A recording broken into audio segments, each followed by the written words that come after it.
नमस्कार। मैं पवन थलियारी थलियारी astro world में आपका एक बार पुनः स्वागत करता हूं। आज हम एस्ट्रोलॉजी के बेसिक कंसेप्ट्स को समझते हुए जो है पार्ट 7 पे पहुंच गए हैं। आज हम जो फर्स्ट टाइम सीधे ही इस पार्ट पे आए हैं उनसे मेरी रिक्वेस्ट रहेगी कि वो पार्ट 1 से देखते हुए आए, ताकि वो अच्छे से समझ सकें कि हम यहाँ पे पहुँचे हैं तो हम यहाँ पे आज क्या जानेंगे। कि जो है फलित ज्योतिष के जो है हम बेसिक जो है कंसेप्ट्स को क्लियर करने की कोशिश कर रहे हैं। ठीक है, तो आज पार्ट 7 बहुत इम्पोर्टेंट होने वाला है। आपको लग रहा होगा कि बोर्ड आज काफ़ी भरा हुआ है। इसमें कोशिश मैं करता हूँ कि आपको जो है बुक्स ज़्यादा ना पढ़नी पड़े और आपको सारी बुक्स में से जो निचोड़ है वो मैं आपको दे दूँ यहाँ पे, ताकि आप जो है बस इससे आपका सारा काम चल पड़ेगा। आपको कोई पूरे चैप्टर पढ़ने की ज़रूरत नहीं है। तो आज जो है बहुत इम्पोर्टेंट हमारा जो है पार्ट होने वाला है। इसमें जो है मैंने जैसे पिछले में बताया था आपको कि हम भावेश के बारे में बात करेंगे। फलादेश के 3 स्तंभ हमारे हैं, जो मैं बारी बारी रिपीट करता हूँ कि जब भी हमने जो है किसी भी कुंडली का विवेचन करना है तो हमने सिंपल कुछ कहीं नहीं देखना, हमें सिंपल बेसिक चीज़ें आनी चाहिए जो हम पहले पढ़ चुके हुए हैं कि ग्रह अस्तो नहीं है, डिग्री वाइज कैसा है, डिग्रियां क्या होती है, उच्च नीच क्या होता है, मित्र शत्रु क्या होता है, राशि के क्रम क्या है, राशि स्वामी क्या है, स्वामी ग्रह कौन सा है, दृष्टियां कैसे काम करती हैं, वो तो हमें पता होना चाहिए, तभी हम यहाँ पहुँचे हैं उनको करते करते। तो अब जो है जो हमारे 3 स्तंभ है, मेन जो हमारे 3 स्तंभ, हमने जब भी कोई फलादेश कोई भी क्वेश्चन आएगा इसमें जो है जांचे बिना आपने किसी को भी कभी भी उसका आंसर नहीं, फल कथन नहीं करना है, जब तक कि हम इन 3 कसौटियों पे उसको जो है पूरी तरह से माप नहीं लेंगे। तो पहला हमने जो देखा भाव हम पढ़ चुके हैं। ठीक है, भाव हमने देखा था 12 भाव होते हैं, कुंडली में 12 भाव होते हैं और 12 भाव का क्या क्या महत्व है, उसके कारकत्व क्या क्या है वो हम पढ़ चुके हैं, समझ चुके हैं हम उसको। नंबर 2 कारक, भाव भावेश कारक, कारक भी हमने पिछले चैप्टर में जो पिछले पार्ट में हमने भाव को भी समझ लिया है, कारक को समझ लिया है कि किस भाव का कौन सा कारक होता है। जैसे फर्स्ट का हमने देखा था सूर्य होता है, द्वितीय भाव का होता है गुरु होता है, यहाँ मंगल होता है, यहाँ चंद्र होता है, यहाँ गुरु होता है, यहाँ पे शनि होता है, शुक्र, इस तरह से हमने सबके कारक समझ लिए। तो आज तीसरा इम्पोर्टेंट, बहुत इम्पोर्टेंट, क्योंकि बहुत इम्पोर्टेंट, सारे इम्पोर्टेंट है। आप भाव को नहीं चेक करेंगे 33% इसका यूज है, 33% इसका है, 33% इसका, इन तीनों को मिला के 100% होगा। जब आपको इनसे जवाब मिल जाएगा तो आप एकदम से फल कथन कर सकते हैं और आपका सटीक फल कथन होगा। आप जो है कॉन्फिडेंटली और आपको बिल्कुल आप मन से कह सकते हैं कि आपके साथ ये घटना घटेगी।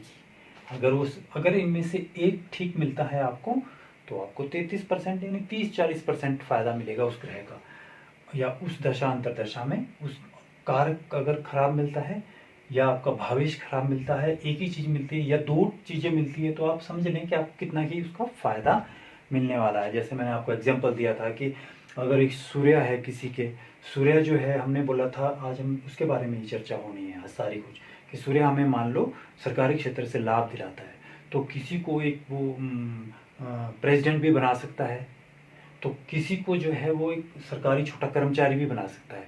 तो वो कैसे हुआ, अगर किसी के तीनों के तीनों भाव फिट बैठ रहे हैं तो वो बन सकता है सबसे बड़ा अधिकारी, और अगर किसी का एक ही ठीक बैठा तो वो छोटा कर्मचारी, 2 ठीक बैठे तो वो ऑफिसर बन सकता है। तो इस तरह से हमने ये सारी चीज़ें, वहीं से आपको आंसर मिल जाएगा जब आप इन 3 चीज़ों को चेक करेंगे।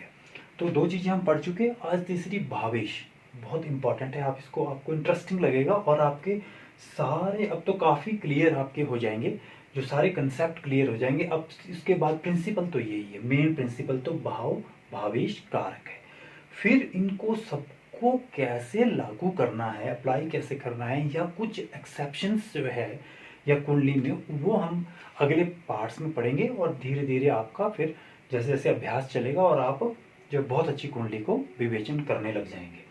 तो भावेश, आज हम भावेश को समझते हैं। भावेश को समझने के लिए पहले हमें थोड़ा सा कुंडली समझनी पड़ेगी, क्योंकि भावेश किसको कहते हैं वो यहाँ से समझेंगे, फिर इनके बारे में समझेंगे। क्योंकि भावेश यहाँ से समझने के बाद होगा तो ग्रह ही, भावेश क्या होगा, ग्रह होगा, फिर ग्रहों के बारे में समझेंगे। क्योंकि फल कथन तो ये होना है ना। तो अब हम क्या समझेंगे, भावेश क्या होता है। मैंने बोला था कि अब मैं कुंडलियों के भाव नहीं बताऊंगा कि ये फर्स्ट है सेकंड है, हमें पता होना, लिखूंगा नहीं, मतलब बताने तो है, लिखूंगा नहीं। ये फर्स्ट सेकंड थर्ड अब मैंने नहीं लिखा, पहले मैं रेड से राउंड करके लिखता था, अब वो खत्म हो गया। अब मैंने बोला था इसमें राशियां आएगी। तो लगन में हमने बात करी थी कि लगन में जब भी किसी भी आपकी कुंडली खोलें आप, इस लगन में कोई ना कोई राशि लिखी होगी। यहाँ मैंने 7 नंबर, अब देखिए नंबर, मैंने बोला था नंबर से बात करेंगे, 7 नंबर लिखा है मैंने लगन में।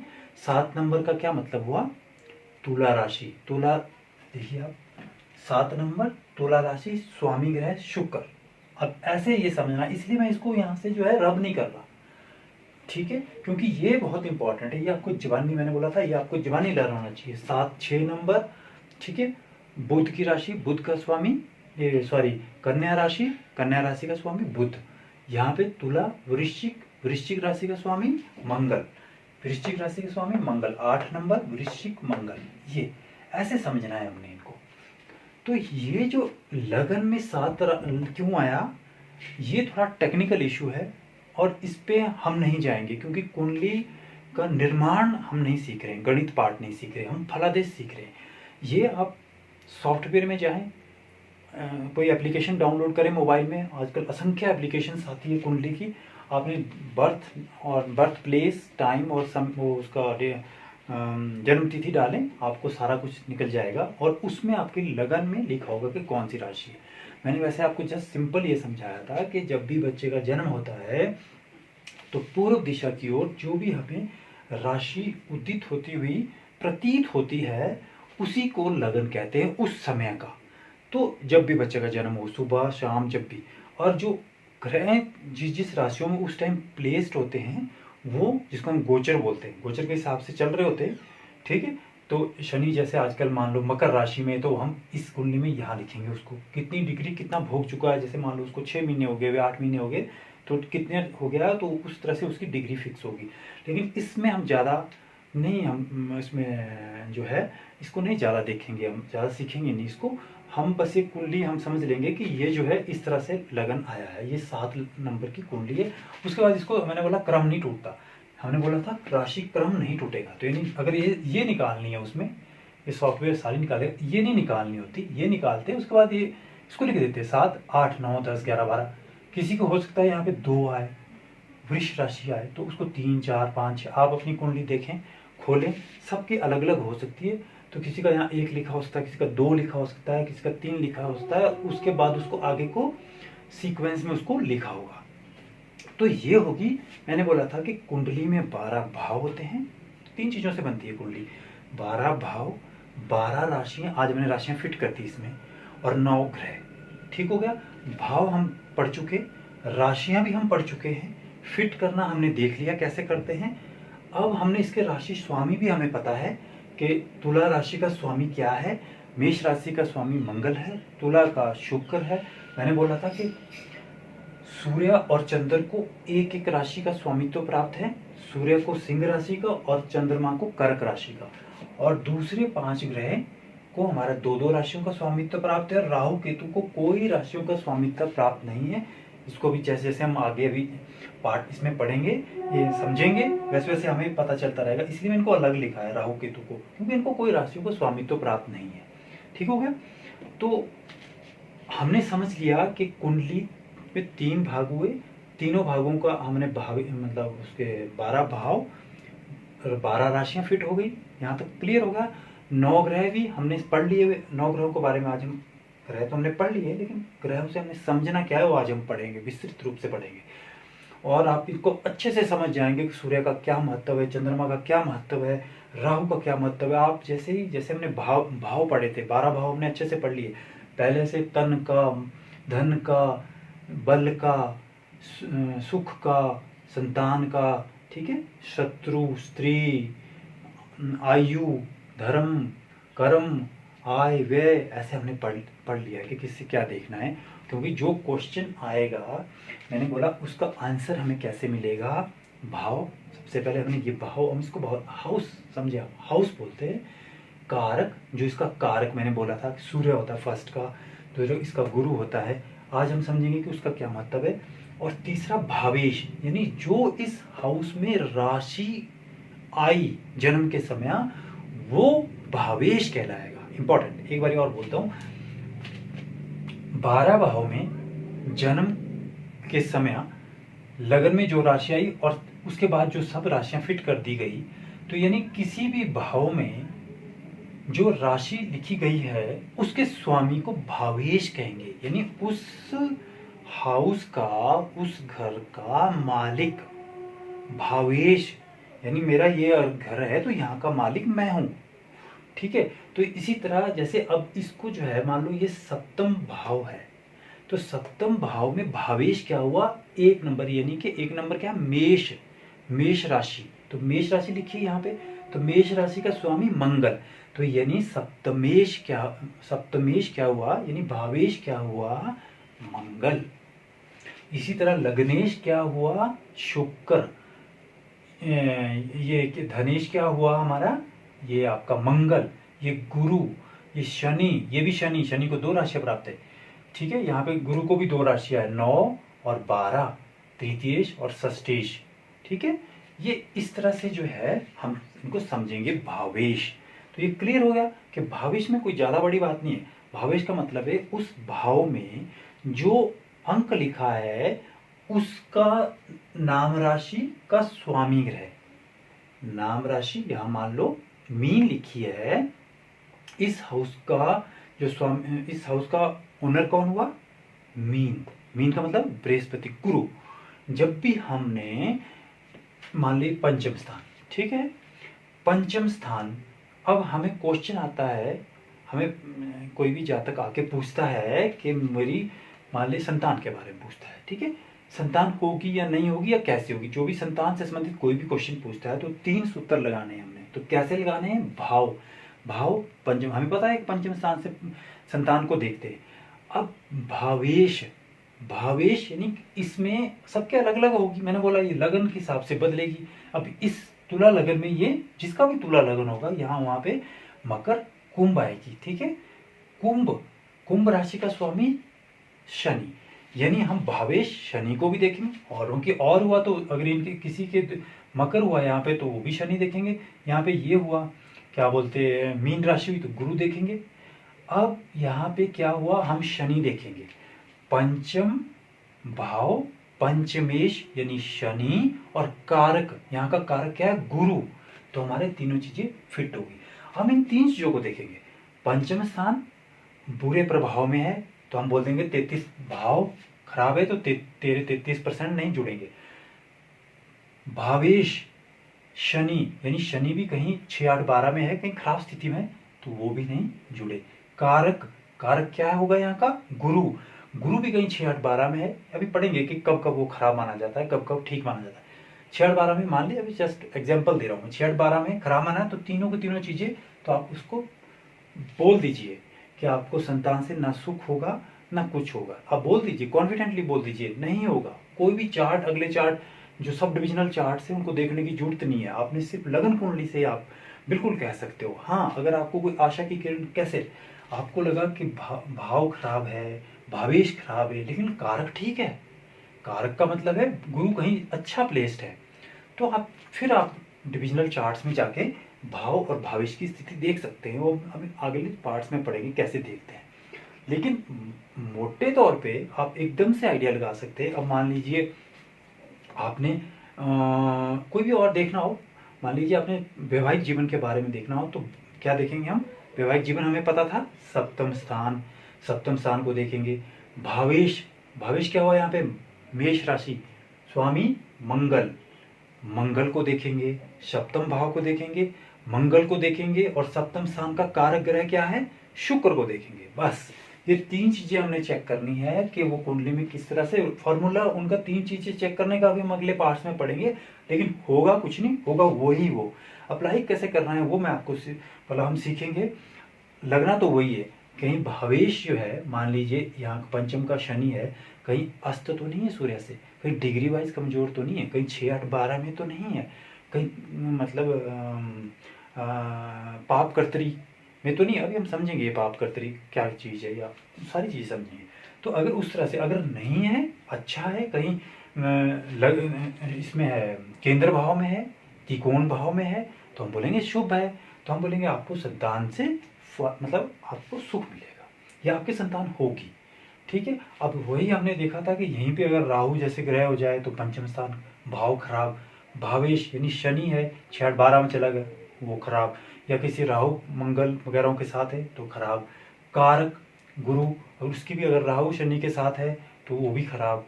तो इस तरह से उसका संतान का सुख नहीं मिलेगा। इसी तरह से जो भी क्वेश्चन यानी भाव 12 भाव में हमने पढ़े थे कि इससे शरीर के बारे में, तन के बारे में आएगा तो यहाँ से देखना, धन के बारे में आएगा तो यहाँ से देखना, बल के बारे में आएगा, यहाँ सुख के बारे में आएगा, तो हमने वो चीज़ें उस तरह से उसका आंसर देना। इन 3 कसौटियों पे अगर खरा उतरेगा तो वो बहुत अच्छा फल करेगा।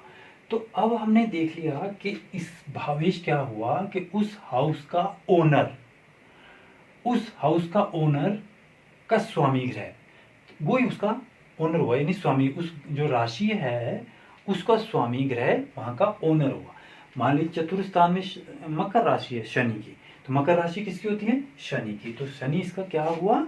इसका ओनर हुआ इस हाउस का। तो हमने देखना है कि शनि की स्थिति क्या है। अब इन होगा तो इन 9 के 9 ग्रहों का ही होगा, ठीक है।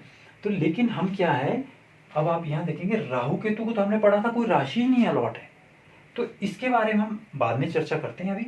अभी जिस जिनको राशि मिली है, कि मान लीजिए सूर्य को तो मिली है मेष राशि, मान लो यहाँ पे अगर इसके 11th हाउस की हम बात करेंगे तो हमें पता चला कि यहाँ सिंह है, तो सिंह राशि यानी भावेश क्या हुआ? सूर्य हुआ। तो सूर्य से हम आइडियल कहा सकते, राहु केतु के लिए कोई राशि नहीं है, हम कैसे पता चलाएंगे कि ये राहु केतु जहाँ पे होंगे, जिस राशि स्वामी के साथ होंगे वो वैसा ही फल करेंगे। वो भी हम पढ़ देंगे उसके बारे में भी, लेकिन जो पहले हमारे क्लियर है उसको पढ़ते हैं।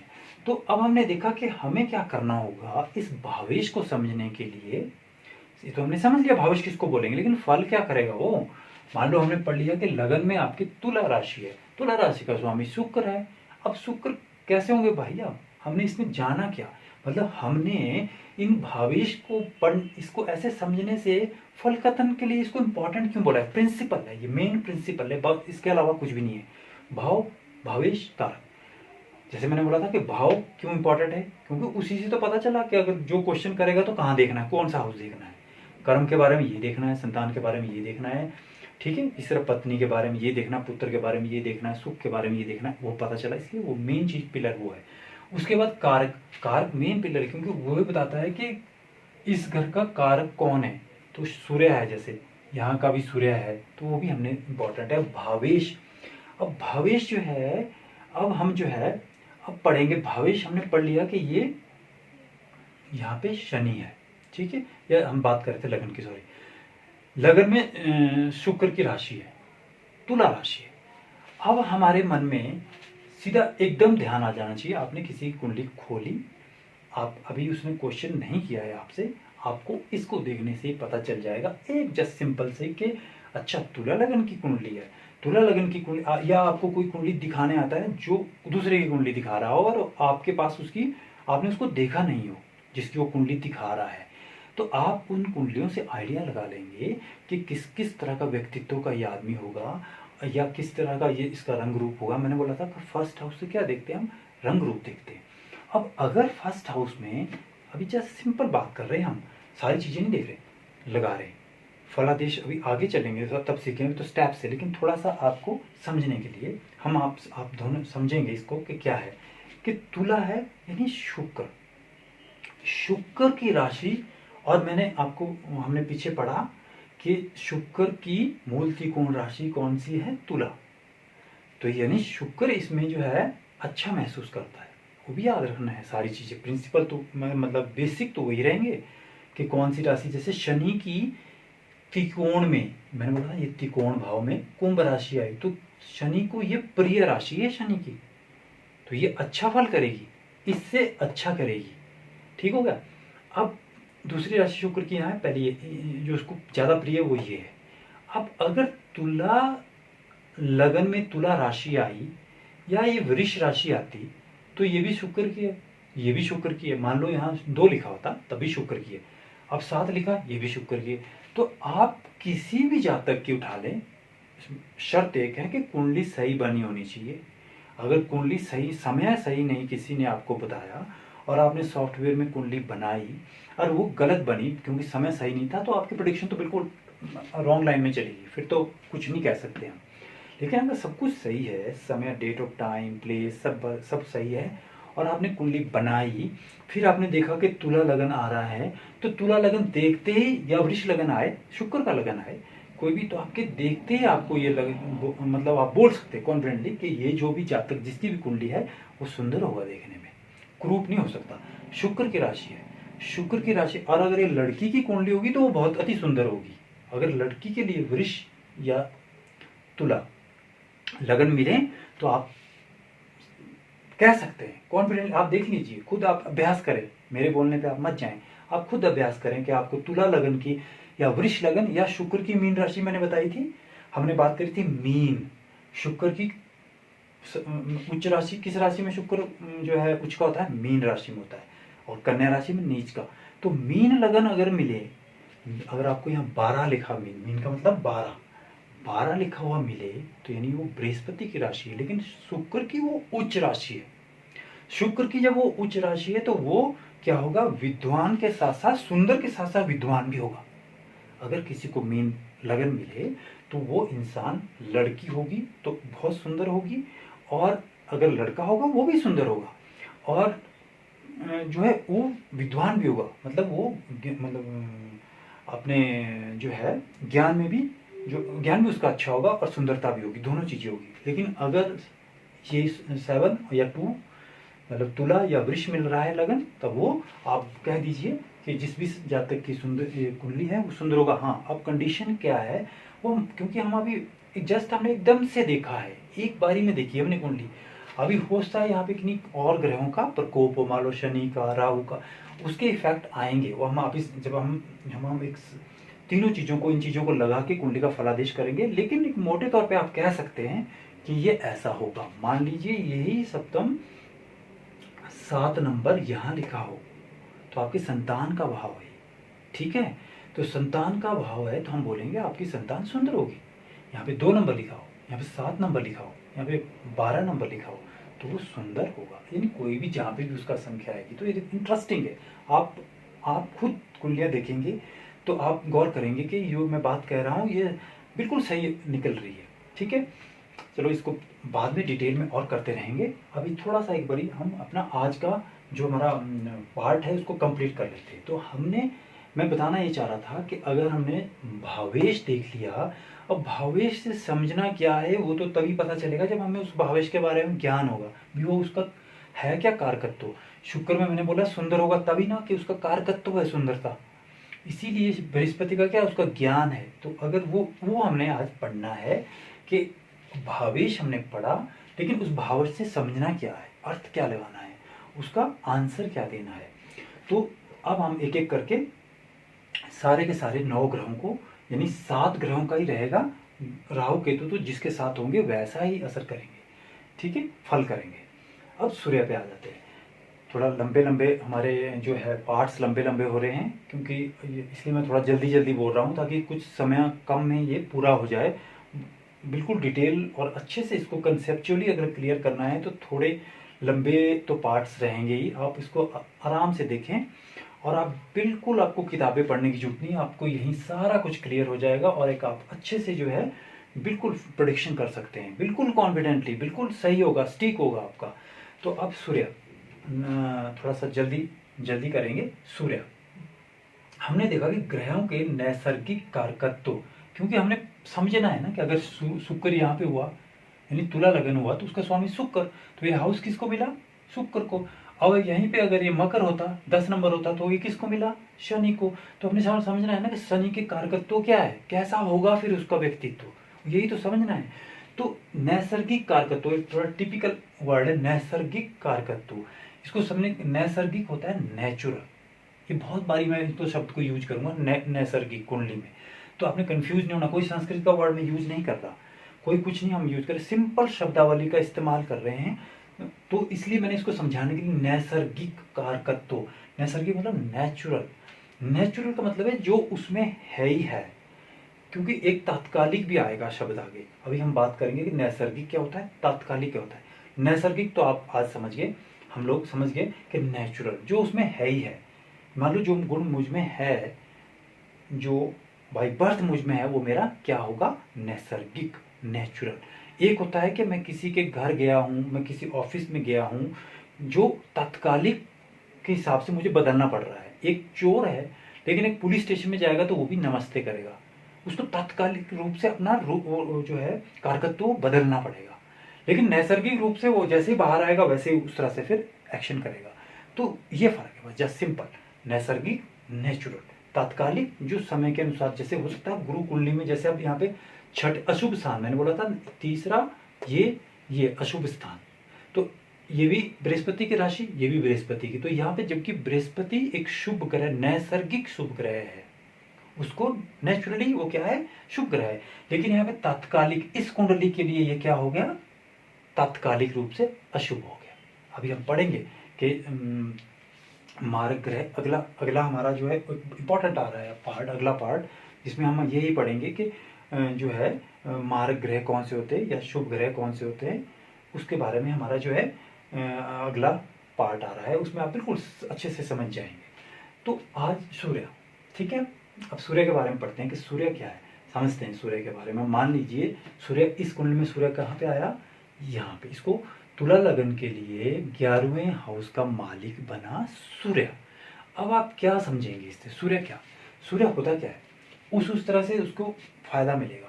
सूर्य क्या है, सूर्य आत्मा का, ये जो है राउंड में लगाता हूँ, इसका अलग से इंपॉर्टेंस होती है। मैं हर एक पार्ट में कुछ इस तरह के आपको एक अच्छे से मतलब नोट्स देता हूँ बना के, ताकि आप एकदम से उसको समझ जाएं, याद रख सकें।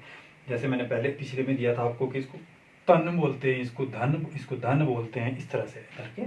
तो ये भी अभी हम समझेंगे इनको कैसे। सूर्य क्या है, आत्मा का कारक है। क्या है, सूर्य आत्मा का कारक है। अब सूर्य अगर कुंडली में अच्छी तरह से प्लेस नहीं रहेगा तो हमें ये इससे संबंधित समस्या आ सकती है। और क्या है, पिता का सुख, हमने बोला था सूर्य क्या करेगा, पिता का सुख।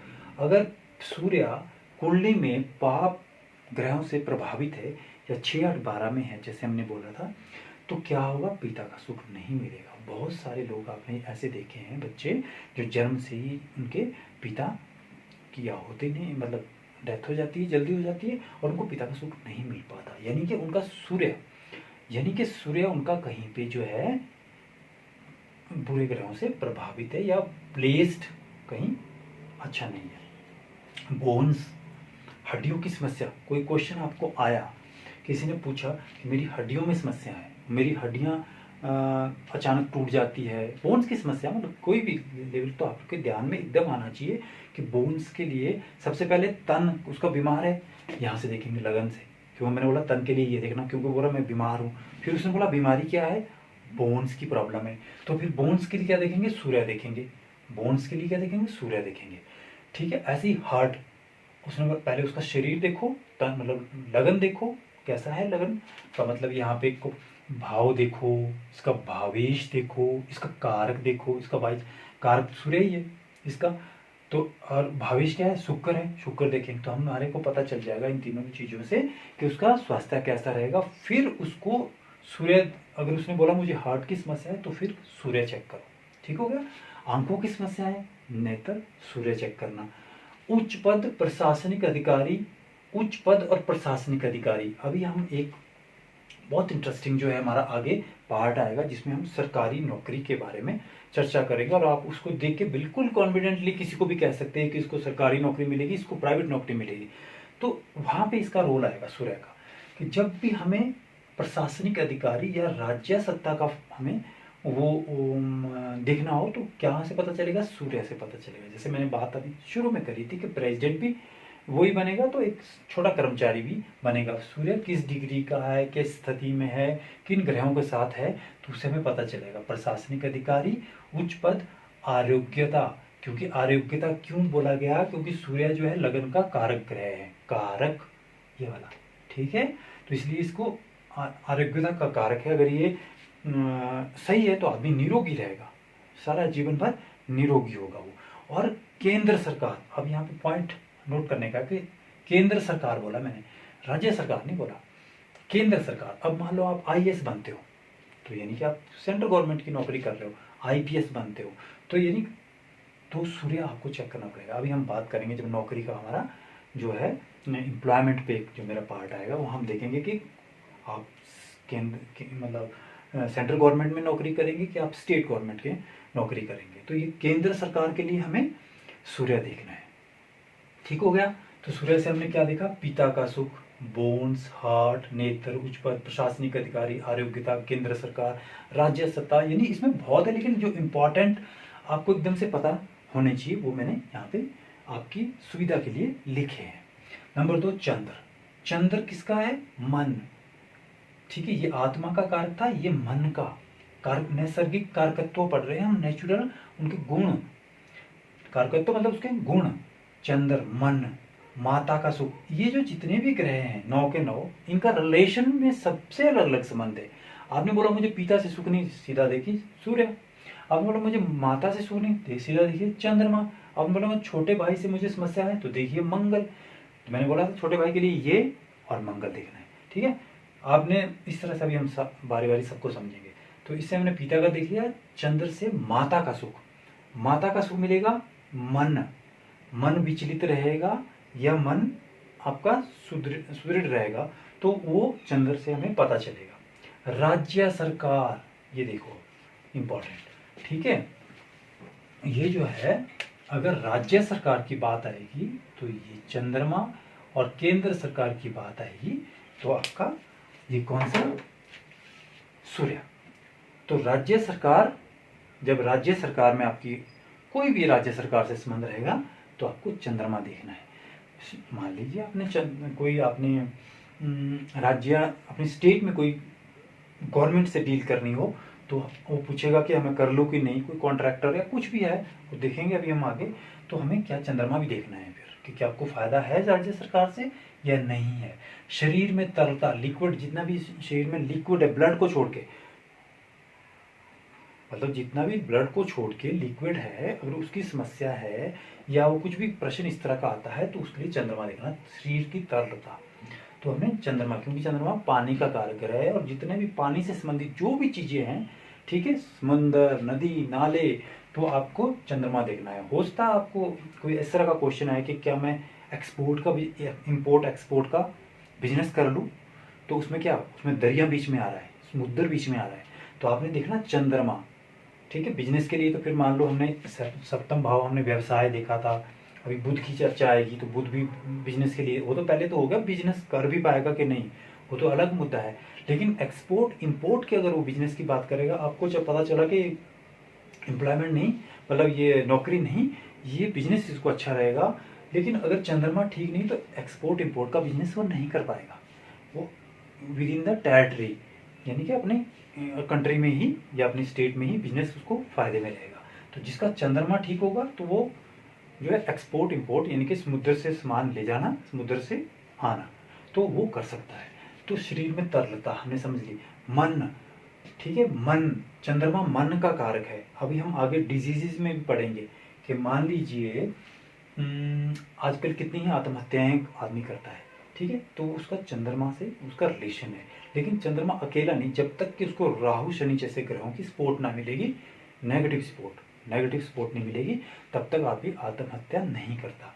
तो मन, चंद्रमा, और जब राहु अभी हम पढ़ेंगे राहु क्या है, ये देखो यहाँ पे पागलपन, डिप्रेशन, ये राहु की नंबर आएगा अभी। राहु किसका कारक ग्रह है, पागलपन या डिप्रेशन जिसको हम बोलते हैं। यानी राहु का और चंद्रमा का किसी तरह से, चंद्रमा आपकी कुंडली में पहले तो कमजोर होना चाहिए। चंद्रमा कमजोर के लिए हमने क्या देखा था कि पूर्णिमा के 72 घंटे पहले और 72 घंटे 72 आवर्स बाद का अगर जन्म है, उसके आसपास का जन्म है, 72 के 73 घंटे भी हो सकते हैं, मैंने ये बोला है, ये ऐसा नहीं है कि 72 72 बिल्कुल 72 के 70 80 भी हो सकते हैं। तो 80 इधर को आप एक स्टैंडर्ड पैरामीटर है कि 72 घंटे पूर्णिमा से पहले और 72 घंटे पूर्णिमा से बाद का जन्म है तो आपका चंद्रमा कैसा है, अच्छा है। लेकिन अमावस्या के आसपास का जन्म है तो चंद्रमा कमजोर है। और अगर किसी राहु केतु शनि के प्रभाव में है तो और कर कमजोर हो गया, सूर्य मंगल के प्रभाव में। फिर ऊपर से आपकी कहीं उसका संबंध राहु से बन गया तो आप समझ लो कि उस व्यक्ति को कुछ ना कुछ मानसिक समस्या तो होगी। आप मतलब कॉन्फिडेंटली कह सकते हैं कि इसको होगी। अब कितनी होगी वो डिग्री वाइज और उस पर निर्धारित करेगा फलादेश में, ठीक है।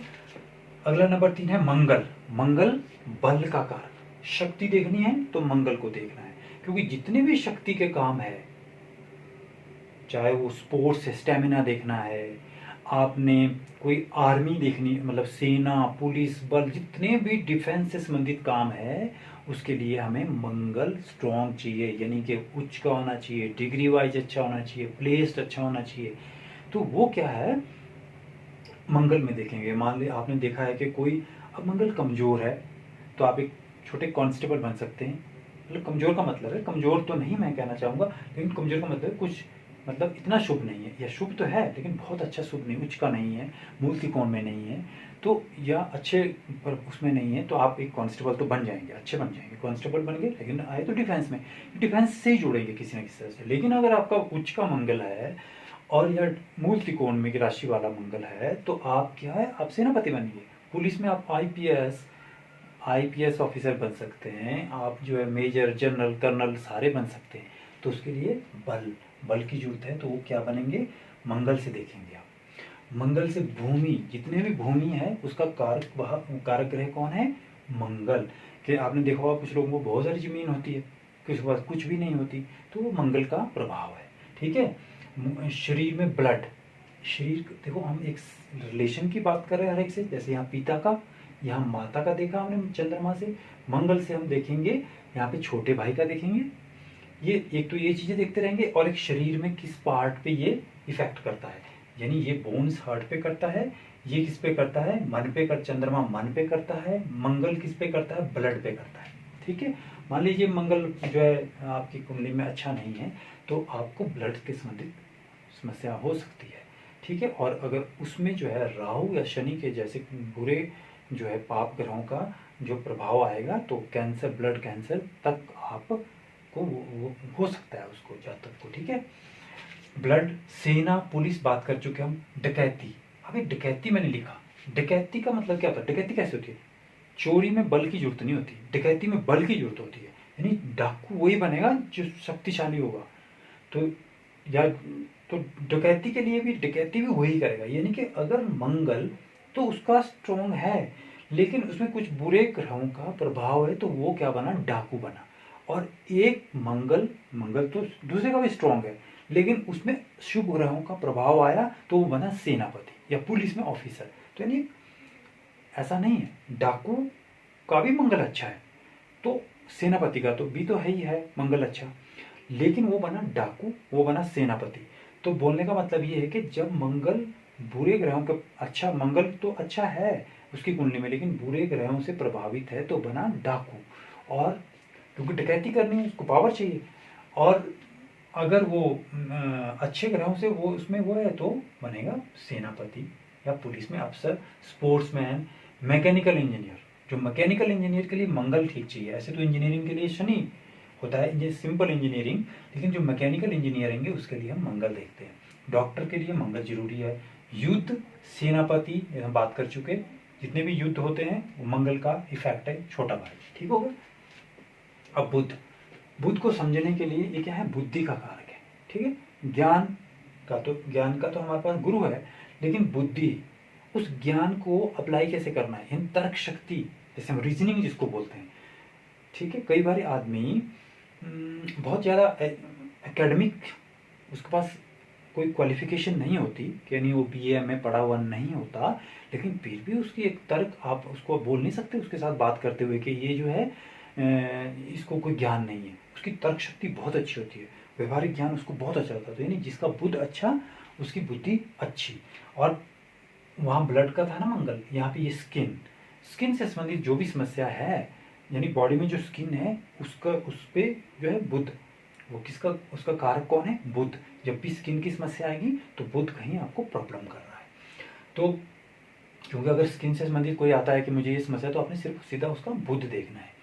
तो बुध हो गया, तर्क शक्ति हो गया, बिजनेस तो हम बात कर ही चुके, बुध बिजनेस का कारक ग्रह है। वाणी जो हम बात करते हैं, वाणी, वकालत मैंने बोला था कि बुध जो है, क्योंकि तर्क शक्ति का कारक ग्रह है, तो वकील बनने के लिए तर्क शक्ति जरूर चाहिए, क्योंकि वहां पे आपको तर्क करने हैं तभी आप केस जीतेंगे। तो यानी वकालत, वकील, कैलकुलेशन, गणित। अब आपको कल को आपको वही मैंने बात करी थी कि पेरेंट्स आएंगे कि मेरा बच्चा मेडिकल रखे नॉन मेडिकल रखे, तो नॉन मेडिकल गणित आएगा, उसमें कैलकुलेशन आएगी।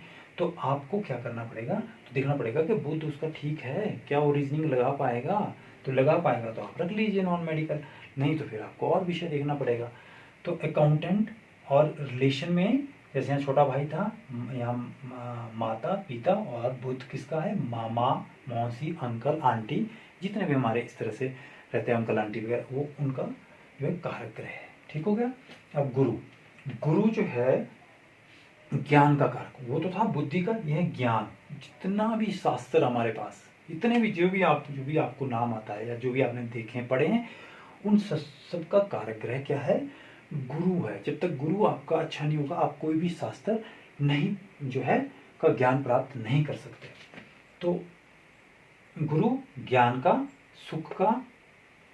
सुख मैंने बोला था, सुख दुख, इस पे मैं एक अलग से वीडियो बनाऊंगा कि दुख, शनि दुख का कारक है और गुरु किसका है, सुख का कारक है। ठीक है, जितने भी सुख है वो हमें तभी मिलेंगे अगर हमारा गुरु अच्छा है।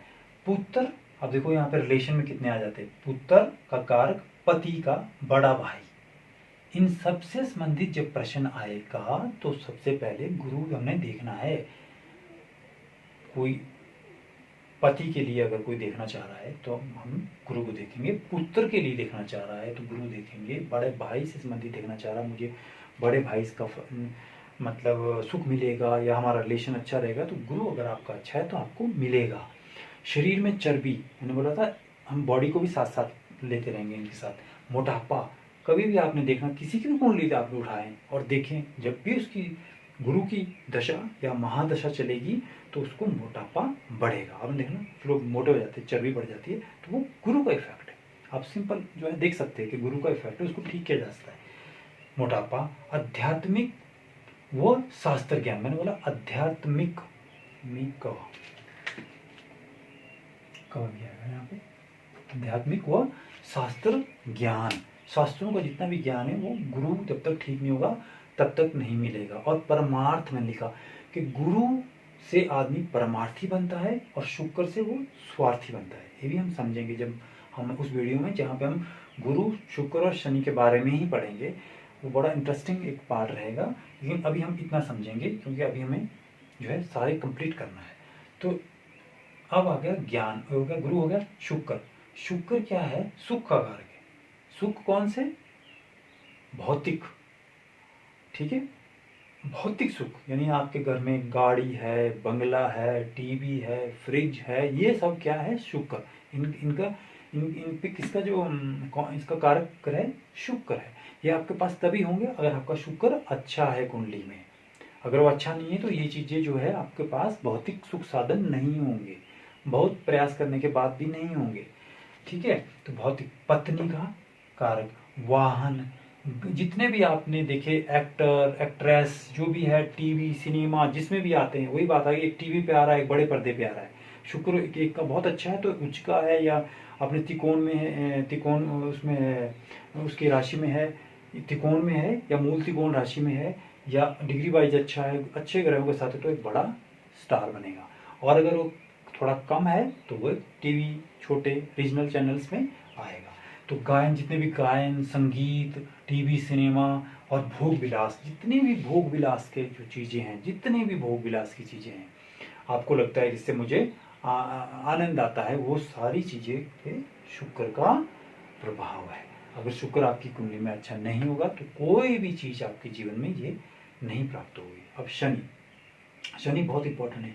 जैसे गुरु सुख के लिए देखते हैं तो शनि को हम किसके लिए देखते हैं, दुख के लिए देखते हैं।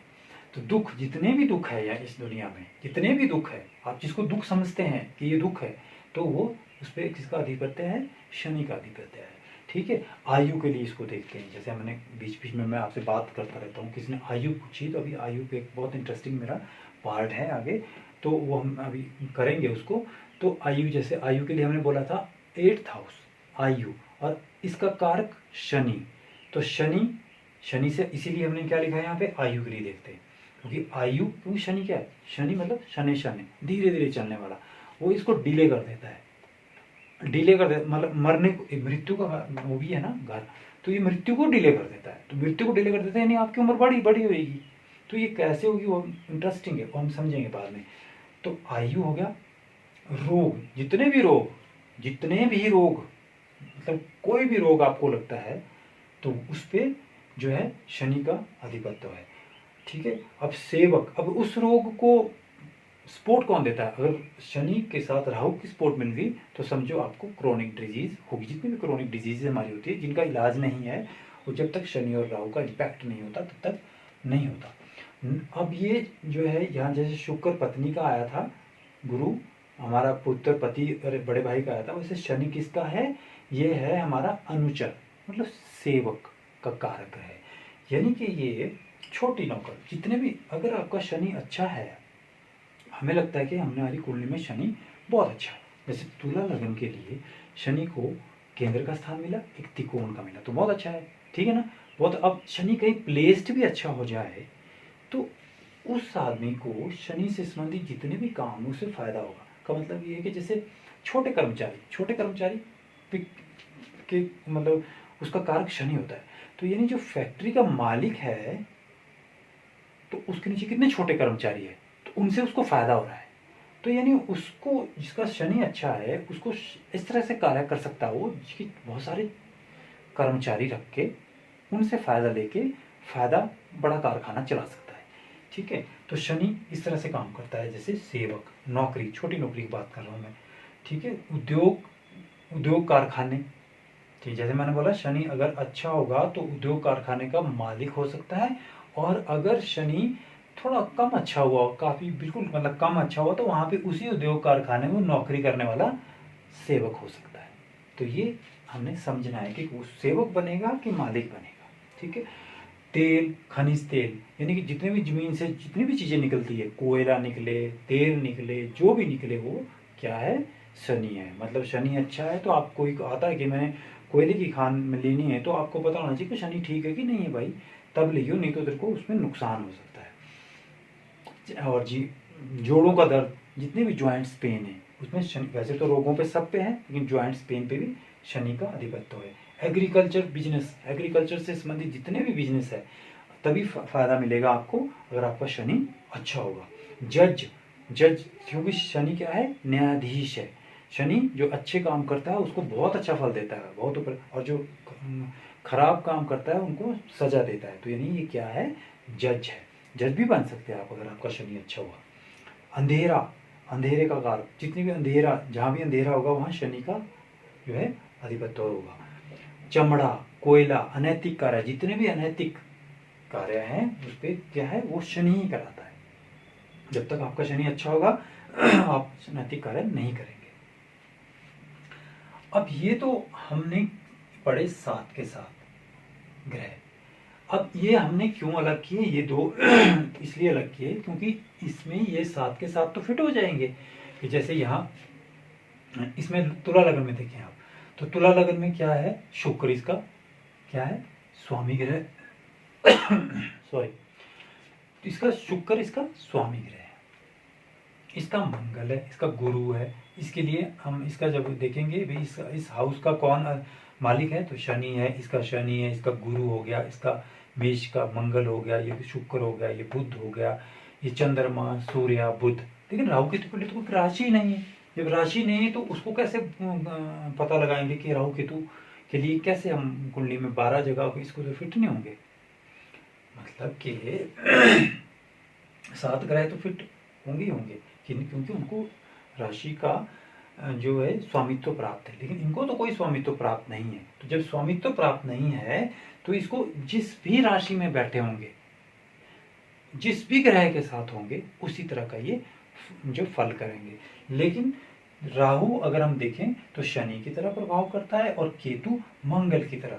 जैसे आपने कभी कभी मेरे एग्जाम्पल सब मैं देता हूं, तो मैंने बोला था कि मंगल का प्रभाव अगर सप्तम स्थान पे आए या केतु का आए या केतु का आए, यानी कि मंगल और केतु एक जैसा प्रभाव देते हैं, तो आए तो पति पत्नी में लड़ाई झगड़ा रह सकता है, डाइवोर्स नहीं, क्योंकि ये सेपरेटिव टेंडेंसी का नहीं है। मैंने लिखा होगा राहु केतु, राहु ये सेपरेटिव टेंडेंसी का है, ये केतु क्या है, ये लड़ाई झगड़े वाला है, यानी मंगल की तरह देता है ये। लेकिन राहु कैसा देता है, शनि की तरह। शनि क्या है, सेपरेटिव टेंडेंसी, यानी अलग करना। शनि राहु जिस भी स्थान पे होगा उस भाव में से संबंध जिस भी हम अपने रिलेशन में करेंगे, उससे आपको क्या होगा, उसके साथ आपकी जो है नहीं बनेगी। मतलब आप सिंपल कह सकते हैं, मान लो यहाँ पे राहु, यहाँ पे संतान से नहीं बनेगी, यहाँ पे माता का है ना ये, यहाँ छोटे भाई का, यहाँ से शुरू कर दीजिए, छोटा भाई नहीं बनेगी, राहु यहाँ हुआ, यहाँ हुआ तो माता के साथ आपके संबंध अच्छे नहीं होंगे, यहाँ हुआ तो आपके संतान से सुख नहीं मिलेगा, यहाँ हुआ तो मामा से आपको नहीं मिलेगा, यहाँ पत्नी से नहीं मिलेगा। इसी तरह से हमारे को जहाँ पे भी ये प्लेस्ड होगा, यहाँ पिता को देखते हैं, यहाँ बड़े भाई को देखते हैं, इस तरह से हम देखते हैं, तो उनसे हमें नहीं मिलेगा, क्योंकि सेपरेटिव टेंडेंसी, यहाँ लिखा मैंने राहु सेपरेटिव टेंडेंसी का मतलब है विच्छेद करने वाला है। तो अब आप देखें राहु क्या है, ये भी दुख का कारक है, शनि की तरह दुख का, जुआ सट्टा लॉटरी, अचानक धन देना राहु का काम है, ठीक है। राहु बल का भी कारक है, ऐसा नहीं है। राहु जब सप्तम स्थान पे दृष्टि डालता है तो पति पत्नी में सेपरेटिव टेंडेंसी तो है ही, लेकिन बल के प्रयोग भी होता है वहां पे, यानी आपस में लड़ाई झगड़े में जो है फिजिकल वो भी रहता है, क्योंकि ये बल का कारक भी है। जैसे मंगल है, मंगल भी फिजिकल उस पर जाता है और राहु भी जाता है, लेकिन राहु डबल इफेक्ट करता है कि वो अलग भी डाइवोर्स भी करा देगा और आपका लड़ाई झगड़े भी रखेगा। बल का प्रयोग करने पे ये पीछे नहीं रहता। दुख का कारक जुआ सट्टा लॉटरी। अब आपसे कोई क्वेश्चन करता है क्या मुझे लॉटरी में या सट्टे में जो है फायदा रहेगा कि नहीं रहेगा। अगर आपका राहु अच्छा है तो आपको फायदा होगा, अचानक धन मिलेगा, नहीं है तो आपके पैसे डूबेंगे। चोरी, चोरी उसका मन चोर भी तो हमारी तरह मनुष्य है, आदमी है, लेकिन उसका चोरी का मन क्यों कर रहा है, उसको क्यों वो काम अच्छा लग रहा है, क्योंकि उसका राहु जो है उससे वो काम करा रहा है। उसकी कुंडली में राहु जो है इस तरह से प्लेस्ड है कि वो जो उससे चोरी करवा रहा है उसका मन उस तरह से उसने बना दिया है। डिप्रेशन की बात हम कर चुके कि पागलपन भी राहु ही लाता है।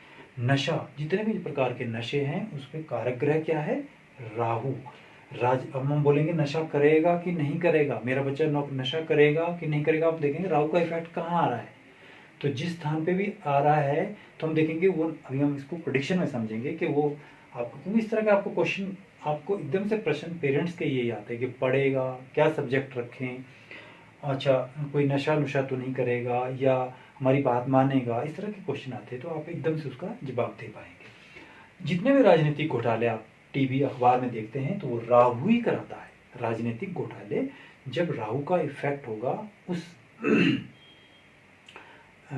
उस जातक से, तब वो राजनीतिक घोटाले करेगा। लंबी बीमारी, लंबी बीमारी से आप ये समझें कि लंबी बीमारियां तो सारी शनि देगा, ये हम बात कर चुके हुए, इससे कोई और नहीं देगा, शनि देगा बीमारी, लेकिन उसको लंबी कौन करेगा, राहु करेगा। मैंने बोला वो डेथ तक ले जाएगा, यानी शनि बीमारी देता है। हो सकता है लंबी बीमारी, मान लो आपको क्या हो गया, मान लो आपको बीपी हो गया, आपको शुगर हो गया, जो जिसकी आपको लाइफ लॉन्ग दवाइयाँ खानी पड़ेगी, वो कौन देगा, शनि देगा। लेकिन शनि के साथ राहु का कॉम्बिनेशन अगर कहीं बन गया तो आप ये समझो जितनी भी क्रोनिक डिजीजेज है, कैंसर एटसेट्रा, वो सारी हो सकती है। अब किस तरह से होगी वो हम और ग्रहों के साथ मिलके बनाएंगे। ये अकेले कुछ नहीं करेंगे औरों के साथ, क्योंकि राहु खुद तो कुछ नहीं करता, ये तो सपोर्ट ही करता है। मान लीजिए सूर्य के साथ इन्होंने कुछ कॉम्बिनेशन बनाया तो बोन्स, हार्ट की प्रॉब्लम दे सकता है। अच्छा जी, इसी तरह से हमने बुध के साथ बनाया तो स्किन की देगा, मंगल के साथ बनाया तो ब्लड की देगा। इस तरह से मतलब ये जो है चंद्र के साथ तो शरीर में कोई भी और जो लिक्विड प्रॉब्लम है वो देगा। तो ये राहु खुद ना करके उसको सपोर्ट करता है, लेकिन ये क्या करता है, लंबा कर देता है उसको, मतलब कि क्रॉनिक में चेंज कर देता है। सेपरेटिव टेंडेंसी हमने पढ़ी। और इलेक्ट्रिक आइटम जितने भी बिजली से संबंधित, आपके पास कोई आता है कि जी मैंने बिजली का पावर ग्रिड लगानी है, या मतलब बिजली से कोई दुकान को उसकी इलेक्ट्रिक जो आर्टिकल्स होते हैं उनकी दुकान खोलनी, तो आपको देखना पड़ेगा कि इसका राहु ठीक भी है कि नहीं, क्योंकि राहु अगर अच्छा होगा तभी उसमें सफलता मिलेगी। तो ये सारी चीज़ें देखनी है हमने। जैसे हम जब देखेंगे कि हम बिजनेस के लिए बुध देखेंगे, सप्तम स्थान देखेंगे, कर्म देखेंगे, अभी बिजनेस पे एक हमारा पार्ट आगे आएगा, उस पर हम इसको डिटेल में समझेंगे। तो हम राहु भी देखेंगे फिर। और राहु रिलेशन में दादा का कारक, राहु आपका अच्छा नहीं है तो जन्म से पहले ही आपके दादा नहीं होंगे। आप देख लीजिए किसी भी कुंडली में अगर राहु आपका अच्छा नहीं है, अब अच्छा है या नहीं वो मैं आगे बताऊंगा कैसे देखते हैं। अच्छा नहीं है तो दादा आपके जीवन में मतलब जन्म लेने से पहले ही आपकी डेथ हो जाएगी उनकी, या आपके जन्म लेते लेते डेथ हो जाएगी। तो मतलब आप उनको अच्छे से देख नहीं पाएंगे। जब जैसे बच्चा होता है 3-4 साल का होता है, उसके बाद ही समझने लगता है, तो उससे पहले उसकी डेथ हो जाएगी, दादा का कारण। और अगर ये अच्छा होगा तो आपके बड़े होने तक भी आपके दादा की आपको सपोर्ट मिलेगी, यानी दादा आपकी लंबी उम्र रहेगी। क्योंकि राहु भी क्या करता है, आयु को लंबी करता है जिस तरह शनि करता है। तो भी हम देखेंगे जब हम दीर्घ आयु का लेसन पढ़ेंगे, जब जब समझेंगे उसको। अब अगला है केतु, 9th जो है केतु, ये क्या है, मोक्ष। मोक्ष और मंगल की तरह देता है, मंगल की सारी देता है, मंगल की तरह। केतु को आप एक जस्ट आप इस तरह से इसको समझ सकते हैं, जो आपको एक मैं मतलब इसका जो है मेन फार्मूला क्या है कि केतु जिस भी हाउस में होगा, जैसे मैंने राहु बताया, राहु जिस भी हाउस में प्लेस्ड होगा उस हाउस से संबंधित सुखों में कमी होगी ही होगी। वो दूसरे शुभ ग्रहों का प्रभाव अच्छा होगा तो कुछ कम होगी, अदरवाइज होगी होगी। आप नोट कर लें, आप अपनी कुंडली खोल के देख लें। अगर आपके लगन में है तो स्वास्थ्य संबंधी समस्या जरूर रहेगी। इधर है द्वितीय हाउस में है, आप देख लीजिए, अपनी कुंडली खोलें और देख लो कहाँ पे भी है, और आपसे आज ही आपको फलित में पता चलने लग जाएगा कि ये ठीक हम लागू हो रहा है। द्वितीय स्थान पे होगा तो आपकी वाणी कठोर होगी, आप जब भी खाना खाने लगते होंगे आपकी लड़ाई होती होगी घर पे। तो आप देख लीजिए खोल के, तो ये जो है सेकंड हाउस में वाणी का स्थान है। राहु का इफेक्ट आया तो क्या होगा, तो आप जो है हमेशा मतलब जब नहीं करनी होगी तभी लड़ाई की बात करेंगे। इसी तरह से जो है यहाँ पे हुआ तो बल, आप मतलब बल का कारक तो है यहाँ पे, तो अभी हम पढ़ेंगे यहाँ तो अच्छा देगा, ऐसा नहीं कि सारे ही खराब देगा। इधर आ गया तो रिलेशन बिगाड़ेगा माता से, इधर आ गया तो पुत्र से, यहाँ आ गया तो पत्नी से। इसी तरह से मैं बात कर रहा था कि राहु की। इस तरह केतु, हाँ जी पॉइंट पे आते हैं। केतु, राहु का हमने समझ लिया कि जिस भी भाव में होगा, यहाँ होगा तो बड़े भाई के साथ नहीं बनेगी, यहाँ होगा तो पत्नी के साथ नहीं बनेगी। इसी तरह केतु भी आप अपनी कुंडली में देख लीजिए। जैसे मैंने ये तो आप फलादेश आज समझ ही लीजिए कि इसका फलादेश कैसे करना है। राहु जिस भी हाउस में रहेगा प्रभाव उसका कम हो सकता है, वो हम आगे पढ़ेंगे कि अगर अच्छे शुभ ग्रहों का प्रभाव है तो कम होगा, अदरवाइज उसके बाद राशियाँ तो कोई है नहीं। तो जहाँ पे होगा वो उस भाव में क्या करेगा, जरूर जो है अड़चन पैदा करेगा, यानी उससे संबंधित आपको सुख में कुछ कमी महसूस होगी। जहाँ पे राहु होगा, जहाँ भी आपकी जन्म कुंडली में राहु प्लेस्ड होगा, आप अपनी कुंडली खोल के देख लीजिए और ध्यान से सोचिए कि उस भाव से संबंधित जो हमने कारकत्व पढ़े थे, कि मान लो आपका जो है केतु लगन में है तो हमने क्या पढ़ा था, तन का कारक है, स्वयं का है ना, ये धन का है, ये वाणी का भी है। इस तरह से जो कारकत्व पढ़े थे, केतु जिस भी भाव में होगा उन कारकत्वों की आपको क्या रहेगी, एक प्यास रहेगी। प्यास का मतलब क्या है कि आपको ऐसा रहेगा कि ये मेरे जीवन में कमी है, इसकी वो हमेशा रहेगी। कम ज़्यादा हो सकती है, शुभ ग्रहों की दृष्टि होगी तो वो कम हो जाएगी, और नहीं होगी तो सबको दिख रही होगी वो कमी आपके जीवन में। यानी कि यहाँ पे है तो हो सकता है आपको संतान ही ना हो, आप हमेशा जीवन में वो आपको प्यास रहेगी उसकी। के केतु क्या देता है, उस चीज़ को आपको हमेशा ऐसा लगता है कि ये मेरे जीवन में कमी है, कमी है, कमी है, सब कुछ होते हुए भी। तो आप अपनी कुंडली खोलें और देखें किस भाव में आपके केतु हैं, फिर आप उन भाव के कारकत्वों को देखें और फिर आप देखें कि मेरे जीवन में इस कारकत्वों की कुछ मुझे कमी लग रही है, सब कुछ होते हुए भी, तो आपको लगेगा कि कोई कुंडली काम कर रही है।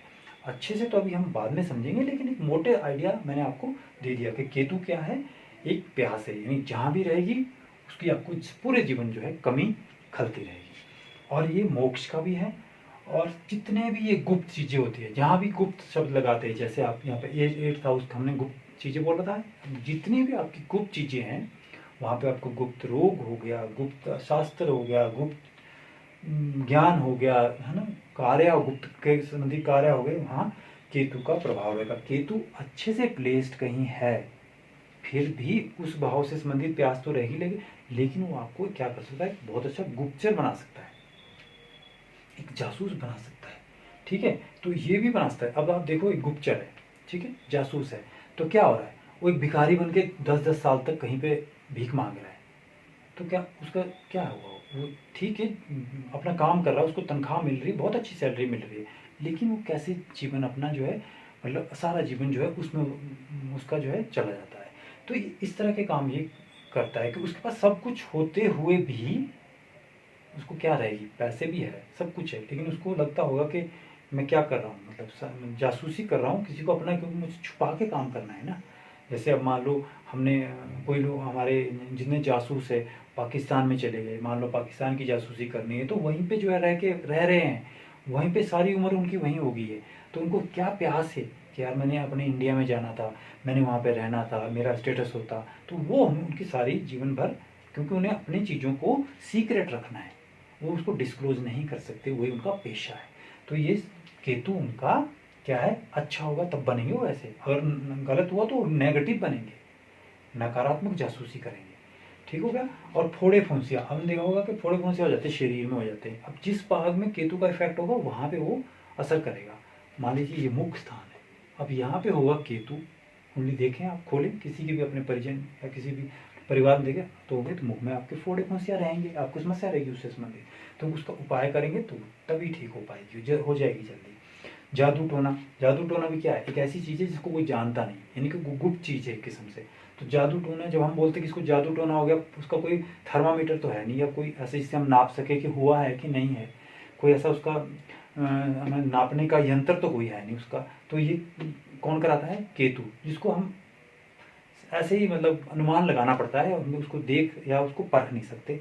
तो जादू टोना ये, और नाना का कारक, अगर केतु आपका खराब है कुंडली में प्लेस, तो आपके जन्म से पहले ही आपका नाना जी इस जो है यहाँ पे उनका जो है नहीं होंगे, वो जो है स्वर्ग सुधार चुके होंगे।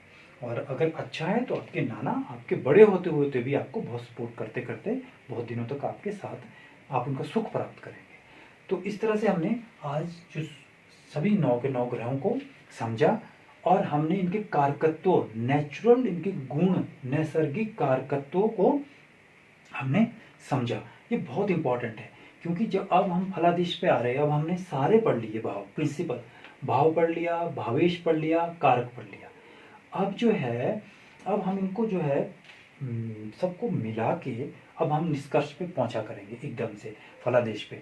अब अगले पार्ट में अब हम देख लेंगे कि ये अब कुंडली पे, अब आपको समझ आ गई कुंडली क्या है, अभी 12 भाव से बनती है, 12 राशियों से बनती है, 9 ग्रहों से बनती है। अब हम क्या करेंगे कि कौन से कुंडली में जो है हमारे मारक ग्रह होते हैं, कौन से हमारे शुभ ग्रह होते हैं, कौन से जो है हमारे जो है हमारे, जैसे हम पढ़ते हैं कि कोई समग्रह हैं इस कुंडली के लिए, कि शुभ ग्रह है, कि मारक ग्रह हैं, क्योंकि अब हमने फलादेश पे आना है। तो ये चीज़ें तो हमारे बेसिक तो हो गया सारा, अब हम उसको पढ़ेंगे। वो अब वो इंटरेस्टिंग है कि हमने फलादेश में हर एक कुंडली में जो है, अब जैसे तुला लग्न की कुंडली हमने लगाई है, ठीक है, तो तुला लग्न में कुंडली में कि कौन से ग्रह इसमें मार्क होंगे, कौन से जो है इसके लिए शुभ या अशुभ ग्रह होंगे, तो वो इम्पोर्टेंट है। तो उम्मीद है कि आपको हमारा ये जो हमारा बेसिक कंसेप्ट की क्लियरिटी के लिए जो हमने एक श्रृंखला आरंभ करी है, उसका पार्ट 7 जो एक इम्पॉर्टेंट था भावेश से रिगार्डिंग, तो पसंद आया होगा आपको, ये हमारा अच्छा लग रहा है, तो कृपया आप इस चैनल को, हमारे यूट्यूब चैनल थलियारीज एस्ट्रो वर्ल्ड को आप लाइक करें, सब्सक्राइब करें, जिससे कि हमें जो है हमारा मॉरल बूस्ट हो, और ज़्यादा से ज़्यादा लोगों को ये जो है जो है फ्लैश हो वीडियो हमारी, और सब ज़्यादा से ज़्यादा लोग इसका फ़ायदा उठा सकें। थैंक यू, धन्यवाद।